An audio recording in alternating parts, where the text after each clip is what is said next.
Welcome to the Midlife Pilot Podcast. We are glad you're with us. What is it like to become a pilot in your 40s and 50s? The challenges are unique for those of us in midlife, but so are the rewards. Hosts Ben, Brian, and Ted talk learning to fly, growing as pilots, and the joy of flying to destinations. The purpose of the podcast is not to teach, but to share knowledge and experiences of being a midlife pilot. Join the Midlife Pilot community and listen in every week. We are not CFIs or particularly intelligent, so if you want to learn how to fly, talk to anyone else other than the hosts of a podcast. Even this intro was too challenging for us, and we used a robot to do it. Okay, checklists are complete. Let's get the show started. Welcome to episode 59 of the Midlife Pilot Podcast. It's a show where we talk all things flying in midlife. And we need to come up with a name of our announcer because it would be a lot easier to refer to. But as she mentioned, the purpose of this podcast is not to teach. Just want to share our knowledge and experiences of being a midlife pilot. You know, things like when your 23-year-old son walks under the door and says, "What's up, MFers?" while your wife is on a Zoom call. You know, those type of things. It's always fun. So it doesn't matter if you're a student pilot, a seasoned veteran, or even an enthusiast who wants to learn. We're glad you're with us. Today, we're going to be talking about debriefing your flights, and that doesn't mean taking off your briefs. We're going to check in with your feedback, taking your questions as you put them in the chat. My name is Ben. I am a commercial rated pilot here in the Atlanta area.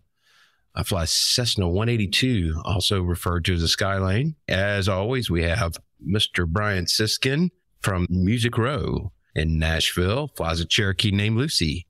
How you doing, Brian?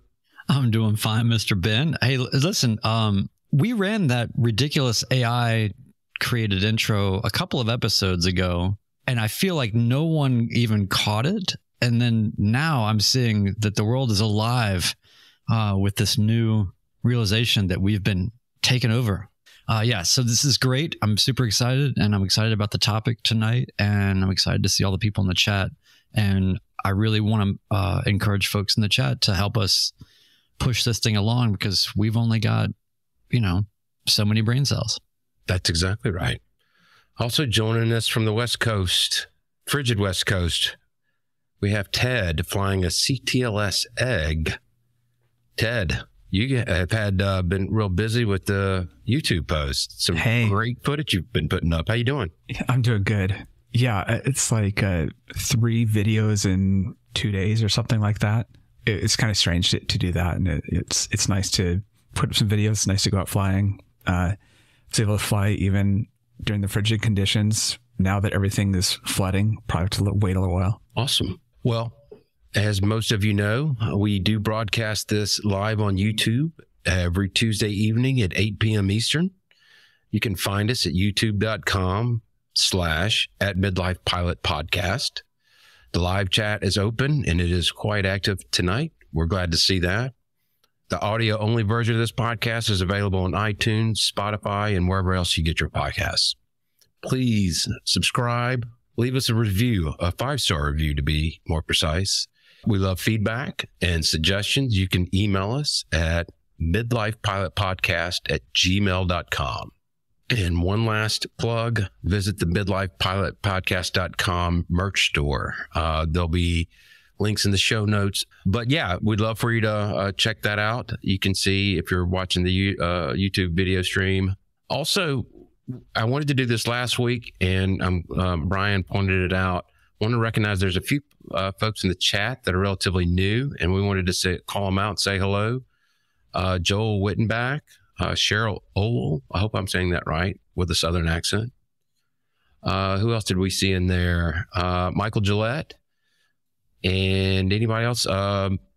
Just raise your hand if you're new, Yeah, raise your hand if you're new. But we're glad you're with us. We love watching this part of it grow. And again, keep the comments coming. So you've been up a little bit too. You just were telling us you're dragging your plane out over the ice. Yeah, I actually had not been up in about 2.5 weeks because we had Snowmageddon here in Nashville. And it was nice. It was one of those flights where you have no real care. You just want to be up there. And I went to go check out a new airport that I hadn't been to. It was Alpha Sierra. And I got there and saw that it was still completely iced over, and no man had ventured there since all this had hit. So I just did a nice little low approach, did some touring around of the lake over there and everything, and then just came back. So anyway, it was super just relaxing and nice, and you know, one of those flights that just reminds you why you work so hard to learn all these things and stay current and proficient and all of that, because you just want to be able to relax sometimes. And so being up there, and at the end of the day, sun hitting all the ice and the snow and everything, it was great. So, but I definitely had problems getting the plane out of the hangar and felt like an absolute Southern loser. Anybody from the Midwest or the North would have really laughed at how much difficulty I had, but I was determined not to get injured. I did not get injured, so everything went well. Now, you mentioned that Ted's been putting out these videos. You know, whatever I happen to see scenically on my flight, Ted flies around in this magic promised land of every video that Ted puts out. It looks like, or let me back this up. Back in 1998, I went to LA. I was playing with a band and we were playing a bunch of shows there. And I realized that our hotel was in Studio City. And I don't think I'd ever been to LA before at that point. And I realized we were right across from where they taped The Price is Right. I promise there's a point to this story. And I told the manager of the group, I said, you know, man, this is amazing. I would love to go. He's like, you want to go? I said, yeah. He goes, okay, well, you know, I'll see what I can do. Next morning, I wake up to him knocking on my hotel room door. I look through the peephole. He's holding tickets. I open the door. He says, you guys can go. The Price is Right. So we go, and this is, you know, Bob Barker era OG Price is Right. It was the coolest thing to see all the production stuff, the behind the scenes. It's not unlike this show in the sense that really what's going on is you see fancy turning things, but there's just a bunch of guys like pushing a, you know, thing. It's not, they make it seem like everything's kind of happening so robotically and smoothly with all the displays, and there's just dudes pushing stuff around. The main thing, though, is whenever they would show the big tapestry that was, you know, you're going to win a trip to Switzerland or whatever, and they flash to this sort of montage image painting thing with, you know, the Alps and the skis and the whatever. For whatever reason, they just looked like they were huge tapestries or something. And you realize there's just this little camera over off on the side with an easel with these little, you know, 18-inch little, you know, paintings or drawings or whatever. And that's what it looks like. This is the longest roundabout way to say that's what Ted's videos remind me of, because all the scenery is so poetic and amazing, and it looks hyper real. It looks like somebody's just holding an oil and canvas painting or an Ansel Adams photograph in front of. It's almost like you're doing it all green screen in your hangar, and somebody's out there just doing like, you know, this with their arms. So anyway, I really appreciated the stuff you've been putting out this week, and I especially wanted to, as a segue, talk about the video that you put out where you had our friend and prior guest, CFII, Nathan Ballard, join you. And by the way, Nathan Ballard's channel, go check it out. He makes really incredibly well-produced, thoughtful videos, and he actually knows what he's talking about. But Ted, your video where you collaborated with him to have him kind of review these high wind, gusty wind landings and give you some feedback and put that into the video. It was so cool. It was the ultimate debrief. Yeah, it's really a amazing, magical airport where it's like right at the entrance of the wind tunnel. So no matter what the conditions anywhere else, it's always going to be really windy at that airport. And sure enough, it was like, what, 24 gusting 38, you know, crazy strong winds. And I've gone over there before just to play in the winds because they're always straight down the runway. And it's a lot of wind. You got to know what you're doing to do it. And that was a month ago. And it's like, what's my goal here? I can look at this, but how do I debrief this myself? And I asked Nate if he would watch it and debrief it with me. And so we did. We hopped on a call and kind of walked through it, and he'd seen it. And so we walked through kind of the different landings, and, you know, what about that one where you put power in right before you landed and fell off to the side because of that gust, and why do you run a tight pattern there, and that type of thing. So it's typical. It's like bring in somebody much more popular than you and your video looks a lot better. So bringing in Nate was definitely a highlight. The other one, the one that you're really talking about, was when I went out to the Dalles and flying up the gorge and out to this airport that's covered in snow and everything else. But the funny thing is, as I'm editing that video and just doing my normal cuts, where I like to cut to myself when I'm talking on the radio, and every time I would cut to myself and show that view, there's always a mountain right off my shoulder, framed out the window, as if, it looked like somebody's just like holding up the card that has the mountain right there. You also have a GoPro 11, is that right? Yeah, I have a 10, an 11, and a 12. Whatever it is, it looks insane. They're beautiful. I always film at 4K because I kind of got spoiled and realized that I like shooting at the higher res. Plus, my plane is all window, right? It's like basically flying a fishbowl. So I see a lot of the videos from other planes where you've got these really small windows, and it's like mine is all glass. Everything about it is glass. You don't have ashtrays though. No ashtrays. Yeah. You're missing out. Well, and we can use that to kind of launch into our discussion about debriefing your flights. And I got to tell you personally, I have not done a good job of that over the years. This topic was brought up to us by one of our supporters and active members on the Discord server, Chris C. Asked us to talk about this after had seen a couple of different YouTube videos. And it was a good segue from last week's topic, filming while flying, and the purpose of it. One of the initial feedbacks, and I thought, Ted, maybe we could play that now. We got a voice message from a longtime show supporter, friend of the show, One Dull Geek, sent us some feedback. So, Ted, can we play that now? Yeah, let's do it. One Dull Geek here. I just finished listening to episode 58, which was all about filming flights, and I wanted to give you guys some feedback. I pretty much film all of my flights. The airlines all fly with a black box, and I think of my camera and audio as my black box. And because I do this every time, it's pretty easy for me to just forget that it's there. So much so that there have been times when I've walked away from the airplane, but the camera's still running.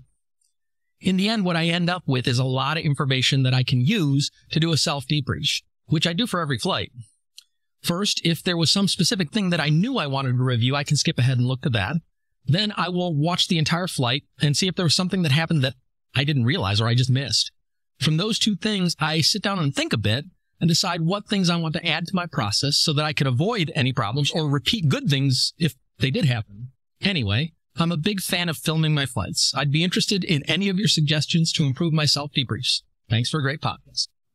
I think that's probably the most effective way to debrief your flight, is to actually have footage. In the past, I've used Cloud Ahoy. I kept my subscription up into this. I don't know if I'm going to renew it this year or not. I kept it mainly for the commercial rating to kind of review those maneuvers. But I've decided to switch to a very low-tech version of debriefing my flights. I got this handy-dandy flight journal. And, Whoa. I think it's going to be, I'm actually excited to take my next flight just to start the process of recording everything. My logbook is just going to say, went here, had this person with me, and if there was something interesting, instrument approach to minimums or something to that effect. That's about all I put in there. I don't have very good handwriting, and it's hard to read it anyway. So I plan on using this old ancient way of recording your flights by writing it down from memory as a debrief tool, and something also that I can also remind myself to discuss with the CFI if there was something that I didn't like. I plan on looking for something good in each flight, something I can improve on each flight, and, just start documenting this. I think the first step is making a step, right, in that direction. Just being cognizant and aware that you can always do more and do better. And I always want to be really mindful to say, first and foremost, we are the furthest thing from instructors or CFIs. There is an art to debriefing, and they are taught these ways. We are not that. But what we are are people that have been out there for a bit now at varied lengths of time. And when you get out there, you're not with an instructor all the time. And if you're not in the middle of training for a rating, which a lot of us are not in the middle of training for a rating, it's up to you to manage these things. And so we just like to bring it up because it's something that we each have to be responsible for. And I do think that there's a complacency or a tendency for people, especially those in maybe their first 100 hours after private pilot certification, where it's, I don't know, it's almost like you got out of school. And so now you can put your books down and just, not worry about it. I think there's a letdown maybe that I see sometimes people having, where there's not a pursuit of excellence in every flight. And I think that if you are in the mindset of constant learning and pursuit of excellence, and everybody will tell you, every flight is unique, every circumstance is unique. There's always some little wrinkle. There's always some little thing that's why we do it. It's fun. It's interesting. So making notes of those things in any way that you can, whether it's by video documentation, writing it down, or anywhere in between, is really just the first step, giving yourself the source material to then look at. And of course, getting into your track logs in ForeFlight, exporting KML files to whatever your application of choice is a massive benefit. I will say that for me, I'm like you, Ben. I'm not sure if I'm going to renew my Cloud Ahoy this time around. It's not exactly cheap. It's not expensive, but it's not cheap. But I really like it. There is also what is it? Fly STO. Yep. That is free. It's great. It does about everything that you would really need to be able to break down the telemetry and everything and really study or hone in on data around something that occurred or whatever. But for me, I think it's a combination of all the things, and it depends on the circumstance. So I can say for sure, I filmed most of my lessons. We've talked about that in the last episode about the value of when it's valuable and perhaps safe to film and capture these things. I benefited massively from being able to study my landings, from being able to re-listen to what the CFI was telling me that I could not understand at the time. I think even further, taking that sort of video evidence, which you can also merge into a Cloud Ahoy data set view, or FlyStyle will do the same thing. That, to me, like, that's the nirvana state of debrief, when you have the YouTube video or offline YouTube, unlisted YouTube video that you marry up to your flight. Boy, does that get interesting, because then you're getting your memory stirred up of the experience that you had, and being able to see little things maybe that you did with your hands, or I was about to do this and I had stopped, or whatever, just little small things. So having the intention and the tools, the right tools for you. I'm not saying everybody should video. I'm not saying you need Cloud Ahoy. You can have a notebook. Just having a commitment to doing it and understanding why, I think, is really the first step. And then beyond that, I think you can learn a lot about yourself through that kind of analysis. You see your tendencies, you learn what is working and what's not working, or you can go answer questions that are just unanswerable unless you can go back and really put yourself in that position. So I definitely believe in the debrief. The only debrief I've ever done where I just wished that I kind of hadn't was I took the KML file from my check ride, my private pilot check ride, and I put it into Cloud Ahoy, and I could see that I probably shouldn't have passed my check ride. But yes, debriefs are about intentionality and a commitment to doing better every flight. And to that point, I, at one point in time in my flying career, actually videoed my flights. And at one point in time in the future, I'll probably start back up. But I noticed that I was really beating myself up on my landings. And then when I watched it on the video, I was like, what am I complaining about? There is absolutely nothing wrong. It works both ways. There are some areas that you can improve that you may not think you need to improve on, and the other way around, where you think you need to improve, but you're actually doing a pretty good job. So that is definitely the value of the video. But putting it down on paper for me, it kind of cements it into my head of what I need to do better. And it'll probably be checklist discipline, or if I'm going to pursue a commercial job, then I need to be better at certain aspects of how I go about my flights. I want to mention Mark's Bit Shifter's comment. I have a small book. After every flight, I write down what I remember beginning to end. I started when I was having a plateau during my training. And I think that's a great example of this. Well done. Ted, you had some feedback for some others? Yeah, this was kind of a topic. Thanks, Chris C., for asking it, that kind of went around Discord in the last week. And so there's a lot of feedback from people that I really liked. One of the things I didn't really think about with the debrief is remembering to go from the beginning to the end of your flight, because it's so easy to forget and you're done with a flight. You're like, I remember 2 things from the flight. And it's even in the instructor manual of replay, reconstruct, reflect, redirect. Remember what happened during the flight to do that. And obviously it's a lot easier for us if you actually watch your entire GoPro to do that. Wendell Geek said that the GoPro is our version of the black box in aviation. Totally true. Cheapskate, another Nathan, Cheapskate said that when he writes down his reviews, he doesn't just write fine or tell somebody he did fine. He really wants to have a logbook of the lessons learned. And I think that's part of it, is it's really easy to be done with a flight. And it's like, well, I logged 3 landings and it was fine. And you're done. It's like, that's completely missing the point of how you should be reviewing a flight. So yeah. And the other one was Evan, who uses a notebook or a journal that takes batteries. I guess that's a thing, an iPad. He does his prepare of it at a debrief of everything that happened during that, including the flight path and a list of mistakes.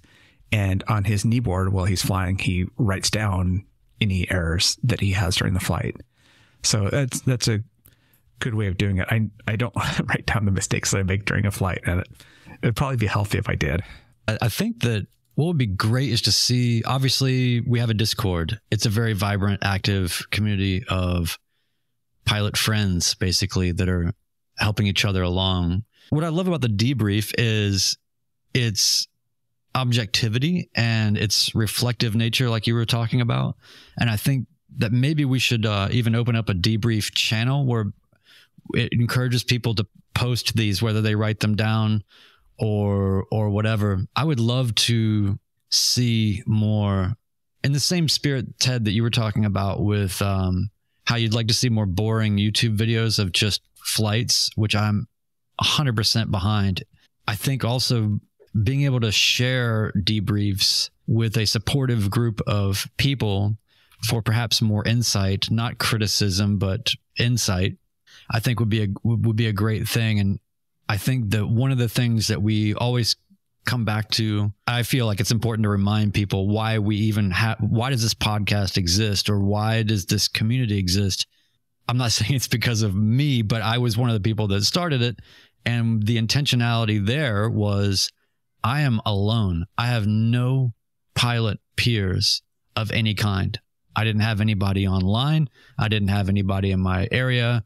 I didn't have anybody around, and I went through so much of all that. And what really brought me out into the internets and the YouTubes was because that was the only place that I could get any kind of feedback. And since I did get my start posting training video content just for the sake of just posting it, I was able to get a lot of feedback and get a lot of constructive help. And they served as kind of public debriefs in a way. So maybe there's something that can be done there. The expert mode is what you're doing, Ted, with having a CFI debrief it with you while you're watching it together, which is incredible.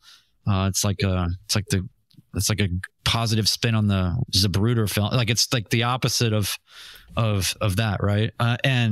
But so articulate and helpful. But I just wanted to just remind people as to the debriefing with others is a vehicle through which you can continue to form relationships in the community and learn more from others that might have had a similar experience or have a different point of view. So I've got to say about Zapruder film, it is even more so that than you think, because in order to do mine where I have the telemetry in the video, you can get telemetry out of some GoPros, not the Hero 12, but you can get out of some GoPros, and you're like, great, you have ground speed and you have an approximate altitude and all that. It gets worse than that. Say you want to talk about landing with a lot of wind. you don't really care about ground speed. So then I go and I download all the data out of my, out of the flight computer in the plane, out of my Dynon, combine that with the GoPros, sync up the telemetry on all of those, and output it to a video. So that's not something you want to do with every video. It's really hard to know, oh, I did okay on that landing with a lot of headwind, but your ground speed was 38. It doesn't really mean anything. Okay, well, I was actually coming in at 80 with my indicated airspeed. If you really want to spend a lot of time, you can sit there and just go down this rabbit hole of combining all this footage together, writing a little bit of code that splits apart your logs that come out of the Dynon. Oh my God. Emailing the guy that does the telemetry software to fix the bug of how it links those up. Just my Lord. Like normal people do. Yeah. Everybody be careful out there. Don't become Ted. Please. For your sake. Cheryl Owell made a comment. I keep notes on my kneeboard as well as where I keep record. And you had mentioned, Ted, that Evan Schaefer does that. I plan on doing that, but I'm going to need a much bigger kneeboard, I think, because I'm not going to have enough room probably to write all of that down. So, but I think that's a great idea. I do have a short memory. Phoenix Cells said something similar. I find I am sometimes unconscious or unaware about some small errors I make. And I'm conscious of making them, but I forget them pretty quickly. So I will probably start doing that, is just making commentary. I'm not going to worry about a bad radio call. That's neither here nor there. It's not going to kill anybody, but at least I don't think it will. But yeah, great points all around. I feel like also it's important just to note that just like anything else, it's something you have to practice. It's something you have to do often. Don't wait for the perfect way to do it. Don't go down the wormhole that Ted's talking about. Otherwise, you might end up in an asylum. Yes. So even if it's just, I'm going to make 3 notes of commentary about any uncomfortable moments or moments of question maybe that I had during this flight, or any moment where I felt like I wasn't really on top of things, even just making notes of that. And then going back later and trying to understand maybe what got you into that situation, or understanding the context around it, and then trying to think proactively about what you can do to improve it or avoid that, or, whatever. I just want people to recognize that it's an art, just like anything else. It's a craft that you have to develop. Nobody does it the same. Nobody does it perfectly, but I just think that it's an important thing to bring up, as far as it should be part of the recipe of every flight. Yeah, I even have some small things. Like the thing that I've been trying to improve lately is with one radio, I'll have ground, tower, and then the frequency that I'm going to get switched to in the air to one more than I have slots for. And I had been trying to remember that, and that was too much. So I was like, okay, there's the first thing to do, is start writing this next step down, so I'm ready to go. And so I've worked on the last couple of flights on just improving that. Michael Gillette was talking, he's in medicine, and he was talking earlier about what is called the Johari window, which is what some of us of a certain age know of known unknowns, unknown unknowns. So you kind of organize how you think about a flight, or how you think about what happened in a flight in that way. The idea is there are things that you can predict that you're going to get wrong. Like, I'm going to forget the frequency that I need after I take off. I can write that down. But there are the things that you can't predict in advance, and how are you going to deal with those? And so that can be a good framework of thinking through your debrief. Is, could you have predicted this in advance on the things that you couldn't have? How can you deal with this in the future? I have a question for you guys. Do you think that as a pilot, you're doing a lot of problem solving, you're doing a lot of analysis, this whole debriefing thing, do you find that as you've been enculturated into these types of behaviors, pilot tools and behaviors and rituals, do you see that entering into other aspects of your lives as midlifers, right, as we call ourselves? Do you see any correlation between maybe how you are leveraging some of those tools to your home environment or your work environment, or how you relate to the world in other ways? It does. Specifically as a midlifer, if I was taking lessons at 21. My goal would be to get through it as quickly as possible and don't stop and do anything. I've said it before. My motto in high school and college was 2-0 and go. I wanted to be done with it and get away there. By the way, this new debriefing tool that I'm using came from our friend Brian Siskin at his shop. You should go check that out. Ted will have his website in the show notes, but it's another comment that you made a couple of weeks ago about just flying in general. At this point in my life, I want to smell every single rose. I want to absorb as much as I can. And I've always been the type of, if I write it down, it stays in my memory longer. So the law of primacy exists. I've been flying for 6 years now, and I haven't done this other than the one-off flight that I would film or debrief from Cloud Ahoy. But I'm excited to try this new method of, and kind of as a creative avenue for me as well, a creative outlet, so to speak, just to see, what spills out of my head after each flight. What about you, Ted? Talking about how we use this in our everyday, there's a subset of us. I think there's a few overlapping groups in the midlife community. One of those groups are people in the Midwest, way up there. There's also a group of people that are in tech, and that overlaps, but it's kind of these funny groups of people, which is strange. It kind of started out of a more artistic community, but in the tech world, we tend to do postmortems after an incident, after things go wrong.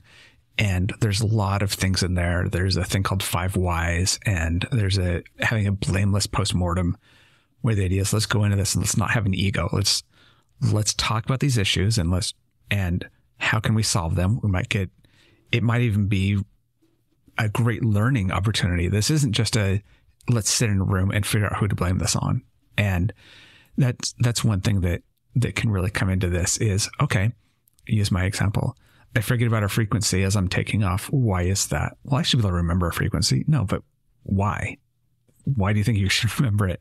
Is there a better way you can do this? And kind of dig into that. And instead of saying, well, I just need to remember harder. It's like, no, I just need to be in the habit of writing down frequencies. Things like that is one of the many ways to approach this, I guess. Yeah. So thanks, BitShifter, for reminding us of that. And Ben, you've got something for us? Yeah. Your story there just reminded me, and I'll have to go back and see if I think that I wrote this down in my logbook and then immediately forgot about it. But I was coming from South Georgia back home, and it was at night, and I was cleared over the top of the Bravo, going over the top of Hartsfield. And it was late. It was like at 11 o'clock at night, and there was a big cargo push out of Hartsfield. And I got switched over to the tower controller at Hartsfield instead of Atlanta Tracon because of the time.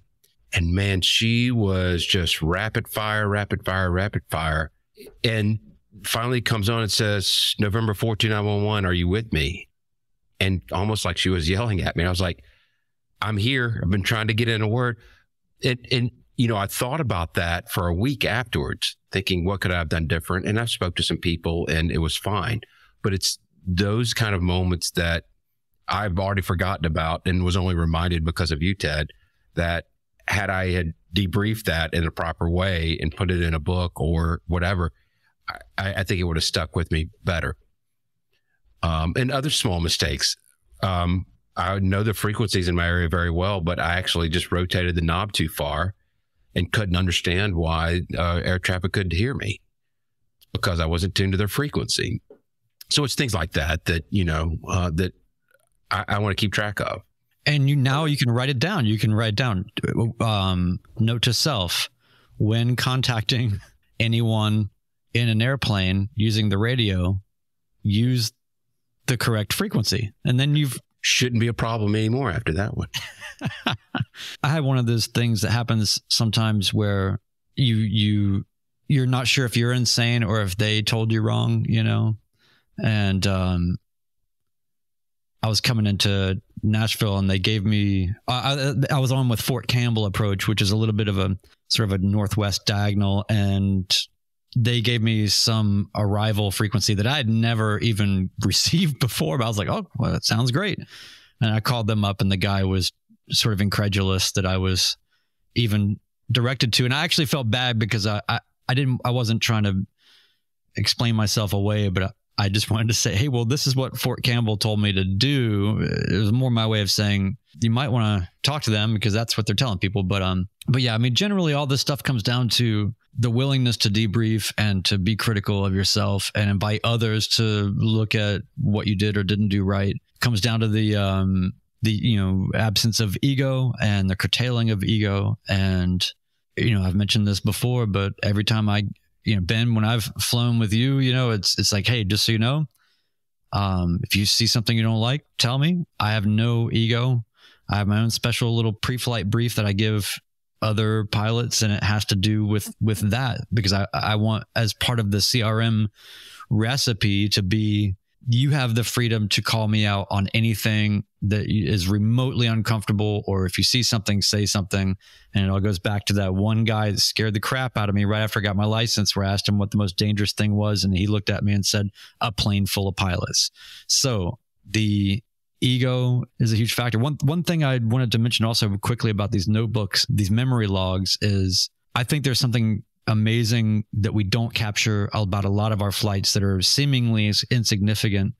But I wanted people to be able to have a journal to write down their thoughts. What did you think about when you're flying all this way by yourself? Or what did you see? Or, what is the context of notes of your experience? Because you can now correlate some of your memories to data points or whatever later on. But I ultimately just feel like logbooks are not enough. And to have a tool that you can use to ritualize the cataloging of memories. That's why we're doing this, everybody, right? I mean, don't forget, that's why we're doing this, especially in midlife. So yeah. And what was we had a Nordo comment? Yeah, let me pull that up. But a couple of comments here. I think we've all had this experience, but Wendell Geek said he was Nordo at a busy untowered airport recently because of a misdialed frequency. When you're angry at the other 7 pilots in the pattern because they're not using their radio. So my experience of that was, I was out in the middle of nowhere and I was tired of hearing CTAF traffic from a million miles away, and I turned down my radio, and I forgot for 20 minutes that I turned down the radio, and I wondered why everybody was being so quiet. So yeah, Good Grease Landing, our Canadian pilot, has talked about accidentally sending out calls to tower. That happens all the time. You're like, oops, I forgot to switch over to the frequency.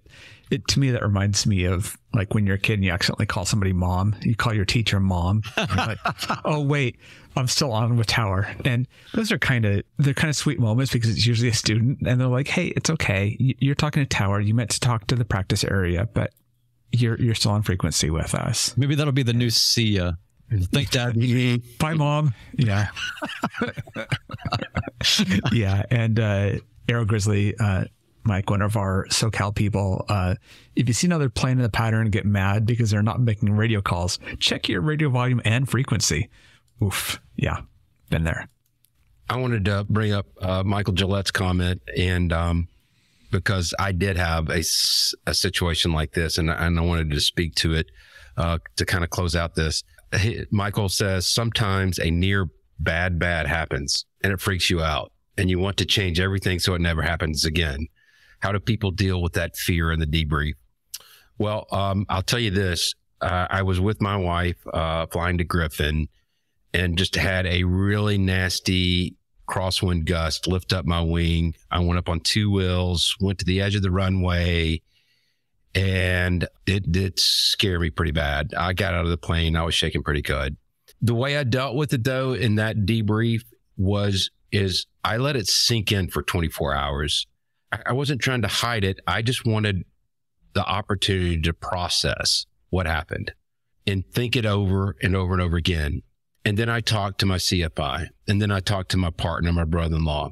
I talked to multiple people is the point. And just to get their thoughts of, how do you recover from a bad situation like that? No props were bent. Everything was fine. but it did shake me up a little bit. And I think you give yourself some time to process it. And then a lot of us have flying mentors, CFIs, whoever, just talk it out with them. And, you might hear, well, do this next time, or you did everything you could, whatever the case may be. You do need to own it.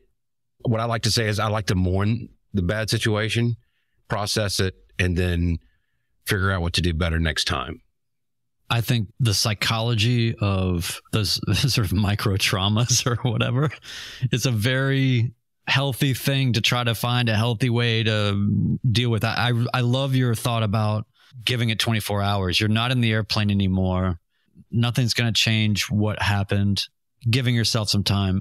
I think we all, and we've talked about this several times, but we all beat ourselves up when we were learning badly. And it was meant well in the sense that we were being critical of ourselves and we wanted to do better, but it probably had a negating effect overall. And that's what our CFIs are trained in doing, is recognizing the types of people that we are and what our psychological, tendencies are and states of mind, and working us out of those things. And it's funny. I think about all the times that I could even go back sometimes and watch some of these old training videos. And now that I'm so much more experienced, I can go back and then watch them and I see what my CFI was doing in a completely different light. It's almost like becoming your parents' age when they had you or something, and you can start to see why they were doing things the way that they are, or, why did they, specifically it's those moments where we all had this, where the CFI goes, all right, so my controls, just sort of like right in the middle of the flight, they're just giving you a break and letting you desaturate, or I'm just going to demo this for you. I love being able to see those things, but the psychology of it is definitely helped by addressing it. And there's not a rush to do that. So I love that point. Yeah. And another thing that I think can be documented more in our logs of experience, memories, debriefs, is weather and what we specifically expected out of the weather and what we got out of the weather and how we dealt with that, or what decisions that we made, what we saw, what we did, what ATC decided that we needed to do. How did that turn out? Really correlating the effect of weather, especially on a longer cross-country flight, to really be able to go back and watch the chain of weather decisions and things that you had to make. Because after a while, that stuff can get fuzzy on a long flight because you've had to make so many changes to your route or altitudes, or freestyling it around, some cloud that looks like Ted. And also I wanted to talk about specifically right there on the screen, Aerosafe. Very cool channel that I recently discovered. And what I love about it is the niche that it fills. I love it when people have a simple idea that just hits right on the spot, in the perfect spot. And Aerosafe, I'm glad you're here, Erica. CFII has a great brand new channel that a lot of people should be paying attention to and supporting. And we'll have the link in the show notes. But what I love is that she's just breaking down the weather from the high level down, and from the perspective of what most of us are, single engine, piston, non-ficky, people that really want to avoid ice and things like that. So I watched every video that she has, I've already watched, because I could feel my weather knowledge kind of coming back to life a little bit, that I feel like I didn't realize had atrophied a little bit. So very cool to have you in the chat and to have your channel. Please keep doing what you're doing, and I encourage everybody to go check it out, because I don't know that I haven't seen any other YouTube channel that's doing this, and it seems like such a simple thing. But what do you guys think? I started to watch it. You had mentioned it earlier today, so I have not seen any of her videos. We're glad you're here. I did also want to give a quick shout out to a couple of other newer folks in the chat.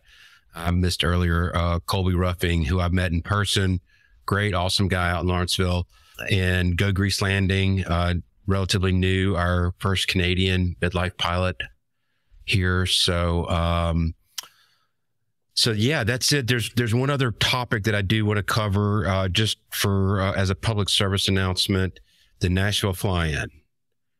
I want everybody out there to know. Unfortunately, the midlife pilot compound is fully booked, sold out, and we even added another house. We added a second house. Fourth house. Yeah, fourth house. We have.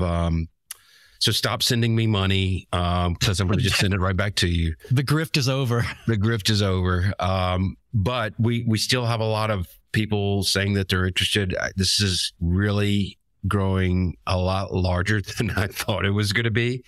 I'm super excited about it. So we've got on the website, which will be in the show notes for the fly-in specifically, we've got hotel recommendations, a general location of where we'll be. So if you want to get your own Airbnb, the more the merrier.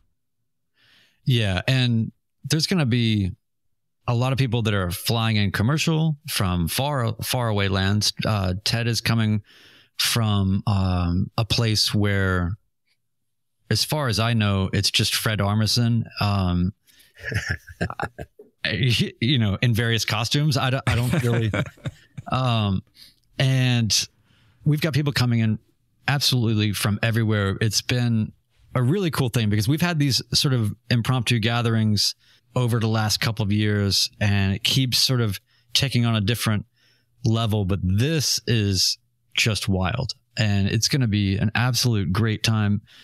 Whether you fly commercial, whether you drive, whether you fly your own plane, we're going to be going on flying adventures. We're going to be hanging out, which is always the best part.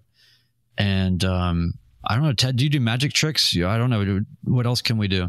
Yeah. I think that we're a little surprised here on we're still trying to wrap our head around how many people and what are we going to do here. So when is this? This is April 26th through 28th, end of April in Nashville. There's going to be people here Thursday night, and we'll be already starting. And then probably some people going out and doing flying adventures and impromptu ad hoc on Friday as people come in to arrive in the afternoon. And then we're going to do another hang Friday night. And then Saturday, yes, is the big day. And then the, what do you call it? The prom or the formal dance. And, the website will be in the doobly-doo, but there are some suggested locations, some things you can do on Saturday if you're flying, some places to go. We definitely have some recommendations, but the idea is do whatever you want for a few reasons. Number one is we're not responsible for your flying. You may have choices on what you want to do, and there are going to be too many people possibly to organize this whole thing. So there's some great places you can go, but we decided to call it Choose Your Own Adventure because come together Friday, talk about what you want to do, find some other people, probably go in groups to different places. If you haven't been, go to Tullahoma. There's plenty of place to park. The museum there is worth seeing. Yeah, Tullahoma is amazing. Beechcraft Museum. You can look it up online. Also, I think what I'm going to be doing, I think I'm going to be going to Sykeston to go to Lambert's because I really love that. I really love that flight. And I also love Lambert's. I love the idea that you can just land in this little airport that's in a town of 16,000 people, but the van will come and pick you up within 3 minutes, and they will take you right to the restaurant, walk you right to the front of the line, and then you get to eat at, what did I call it? Like Cracker Barrel on acid. It's like, it's just madness. The amount of food, it's very good. It's very fun. And I really like the flight because it takes you over a lot of the rolling hills to begin with, but you get to really see how the terrain changes going due west of here. And then you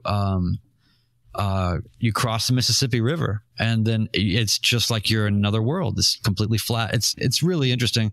And then also, that's the other reason behind the choose your own adventure mentality is if you just came in that way from the West, we want you to be able to go somewhere different and not have to fly right back to where you just came from.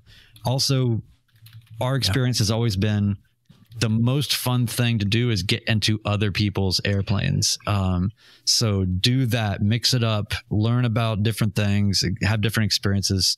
And, there's always time. The most fun is had flying with others. And that's what I'm looking forward to. My goal this time, goals are to fly with others, hopefully get some throat rolls. Those are the two things that I didn't get to do last time that I'm looking forward to. Throat rolls. Commercial. So awesome. I plan on doing some flying, but I would like to fly with others, and I do want to catch a roll as well. So let's let that be the last word. We're running a little bit long. And so for those of you watching, we appreciate you. The commenters on YouTube, thank you very much for all the great comments and questions and points being made. Again, you can catch us Tuesday nights at 8 p.m. Eastern on youtube.com/@midlifepilotpodcast.